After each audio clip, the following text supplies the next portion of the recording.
أعوذ بالله من الشيطان الرجيم. بسم الله الرحمن الرحيم. الرحمن علم القرآن خلق الإنسان علمه البيان الشمس والقمر بحسبان والنجم والشجر يسجدان والسماء رفعها ووضع الميزان ألا تطغوا في الميزان وأقيموا الوزن بالقسط ولا تخسروا الميزان والأرض وضعها للأنام فيها فاكهة والنخل ذات الأكمام والحب ذو العصف والريحان فبأي آلاء ربكما تكذبان خلق الإنسان من صلصال كالفخار وخلق الجان من مارج من نار فبأي آلاء ربكما تكذبان رب المشرقين ورب المغربين فبأي آلاء ربكما تكذبان مرج البحرين يلتقيان بينهما برزخ لا يبغيان فبأي آلاء ربكما تكذبان يخرج منهما اللؤلؤ والمرجان فبأي آلاء ربكما تكذبان وله الجوار المنشآت في البحر كالأعلام فبأي آلاء ربكما تكذبان كل من عليها فان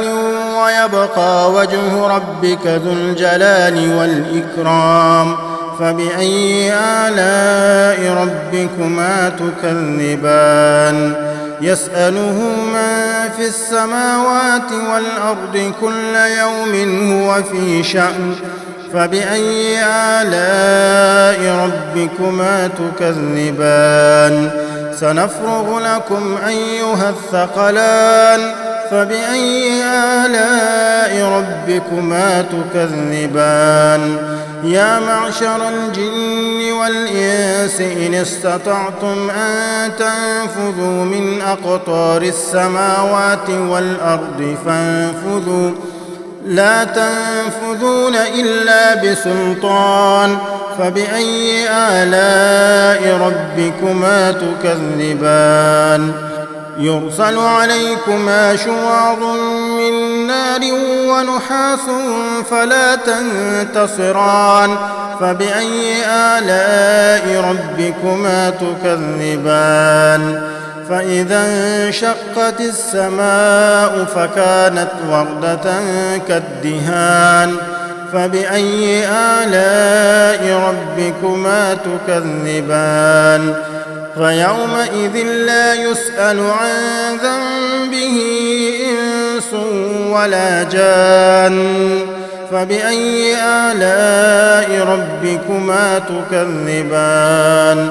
يعرف المجرمون بسيماهم فيؤخذ بالنواصي والأقدام فبأي آلاء ربكما تكذبان هذه جهنم التي يكذب بها المجرمون يطوفون بينها وبين حميم آن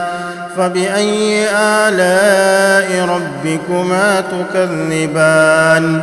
ولمن خاف مقام ربه جنتان فبأي آلاء ربكما تكذبان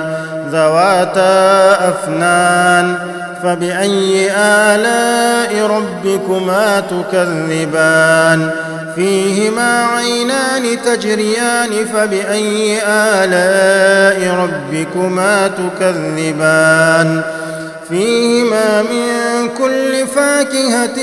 زوجان فبأي آلاء ربكما تكذبان متكئين على فرش بطائنها من استبرق وجنى الجنتين دان فبأي آلاء ربكما تكذبان فيهن قاصرات الطرف لم يطمثهن إنس قبلهم ولا جان فبأي آلاء ربكما تكذبان كأنهن الياقوت والمرجان فبأي آلاء ربكما تكذبان هل جزاء الإحسان إلا الإحسان فبأي آلاء ربكما تكذبان ومن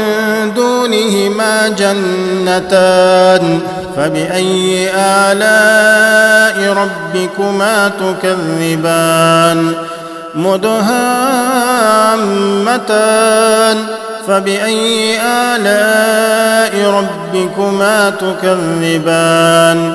فيهما عينان نضاختان فبأي آلاء ربكما تكذبان فيهما فاكهة ونخل ورمان فبأي آلاء ربكما تكذبان فيهن خيرات حسان فبأي آلاء ربكما تكذبان حور مقصورات في الخيام فبأي آلاء ربكما تكذبان لم يطمثهن إنس قبلهم ولا جان فبأي آلاء ربكما تكذبان متكئين على رفرف خضر وعبقري حسان فبأي آلاء ربكما تكذبان تبارك اسم ربك ذي الجلال والإكرام صدق الله العظيم.